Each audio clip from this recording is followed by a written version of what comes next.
Bonjour à tous, nous sommes au Hall pour ce nouveau mercredi de sortie et je suis aujourd'hui avec à mes côtés Claire Gada de MPM Film qui vient présenter Rafiki qui sort aujourd'hui au Hall. Bonjour Claire. Bonjour. Alors première question d'abord, comment est né le projet de Rafiki? Alors le projet vient d'une nouvelle que la réalisatrice a beaucoup aimée, une nouvelle d'une auteure ougandaise. Elle avait envie de raconter une histoire d'amour et elle a lu énormément de littérature africaine sur voilà, le thème universel de l'amour entre deux personnes. Et la nouvelle qu'elle a vraiment préférée et qui l'a le plus touchée, c'est cette nouvelle qui s'appelle Jambula Tree et elle a décidé d'en faire une adaptation. D'accord, très bien. Et au niveau du financement, à quel moment vous, MPM Film, vous êtes rentré sur le projet? Pourquoi finalement on se retrouve aujourd'hui avec un film kényan coproduit par des Français? Nous sommes arrivés sur le projet en 2014 à la demande du producteur principal qui s'appelle Steven Markowitz, qui lui est installé en Afrique du Sud. Donc c'est vraiment Steven et la réalisatrice Wanori Kayu qui ont démarré le projet ensemble, qui ont commencé à le développer. Et assez rapidement, dans la phase de développement du scénario, ils sont venus nous trouver parce que, étant donné le sujet du film, c'est un film qui était impossible à financer au Kenya. Et même en Afrique du Sud, ça a été difficile. Il y a un certain nombre de partenaires par rapport au sujet ont décidé de ne pas venir sur le film. Donc n'ayant pas trouvé l'argent suffisant en Afrique, ils ont décidé de se tourner vers les pays européens et c'est comme ça que la coproduction est née. Nous sommes un des premiers producteurs à être arrivés en plus de l'Afrique du Sud. Ok, très bien. Et pour beaucoup d'entre nous, finalement, le film est né à Cannes. Quasiment personne n'avait entendu parler du film avant la projection à un certain regard. Et le film a eu un certain buzz, un certain écho à ce moment-là. À quel point cette projection-là, cette présentation cannoise a eu un effet sur le film? Alors c'est vrai que on a évidemment fait attention de ne pas faire trop de bruit avant Cannes sur le film, étant donné le sujet. Le film a été présenté au comité de censure au Kenya et a été banni par le Kenya et censuré juste avant Cannes. Donc c'est vrai que dans ce contexte de censure du film, la projection cannoise a été très émouvante et très importante parce que le premier retour que la réalisatrice Wanuri a eu au Kenya, ça a été quelque chose de très violent. La société est assez divisée au Kenya par rapport au sujet du film. Le responsable du comité de censure s'est même exprimé à la télévision en demandant à ce qu'on la mette en prison et qu'on l'arrête. Donc ça a été quelque chose de très violent. Et il y a eu un vrai contraste. On n'était pas sûr qu'elle puisse venir à Cannes. On l'a fait même partir en avance. Elle est arrivée une semaine avant le début du festival parce qu'on avait peur qu'en fait au Kenya ils la retiennent et qu'elle puisse pas venir faire la promotion du film.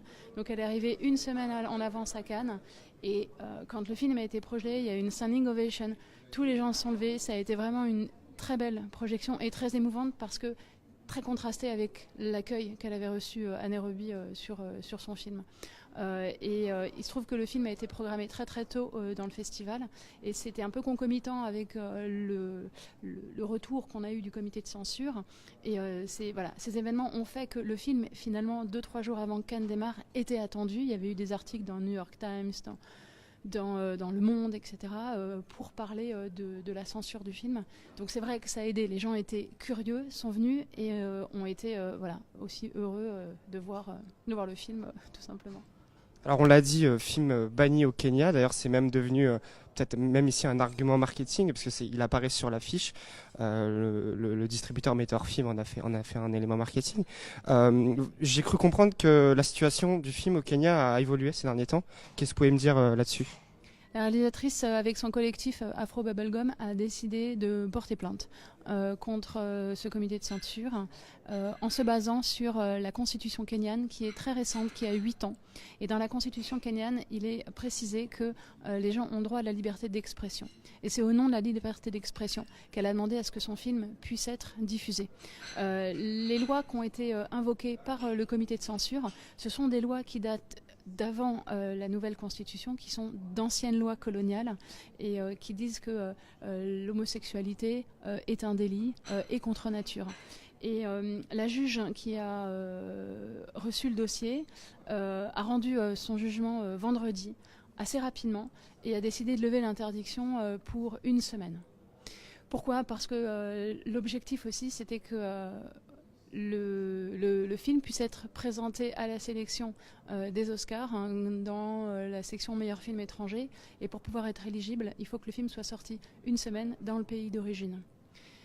La juge a estimé qu'il fallait aller vite et que si on ne levait pas l'interdiction, dans la mesure où la date limite pour candidater aux Oscars c'était le 30 septembre 2018, donc il fallait que le film soit sorti pendant une semaine avant le 30 septembre 2018, a dit qu'aucun tribunal ne pourrait réparer l'injustice faite et la notoriété, etc., en cas de sélection aux Oscars du film.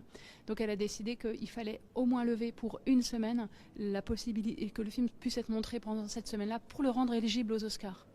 Ensuite, on ne sait pas encore comment les choses vont évoluer. Est-ce que ce sera est-ce que la levée de l'interdiction va pouvoir perdurer? Pour l'instant, on n'a pas encore trop d'informations. Mais en tout cas, c'est très important. Et Wanuri était vraiment, vraiment contente, parce que c'est aussi une façon d'éprouver la Constitution, qui est une nouvelle Constitution. Et ce que j'ai dit, c'est que la société au Kenya est très divisée. Il y a des gens qui sont pour, des gens qui sont contre.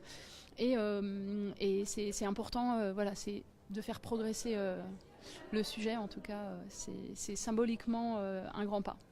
Merci Claire. Quoi qu'il en soit, le film est sorti aujourd'hui en France. C'est très rare d'avoir un film kényan dans nos salles, donc n'hésitez pas à aller le découvrir dès aujourd'hui. Rafiki, distribué par Meteor Film. Et pour nous, on se dit à très bientôt sur Débris Film.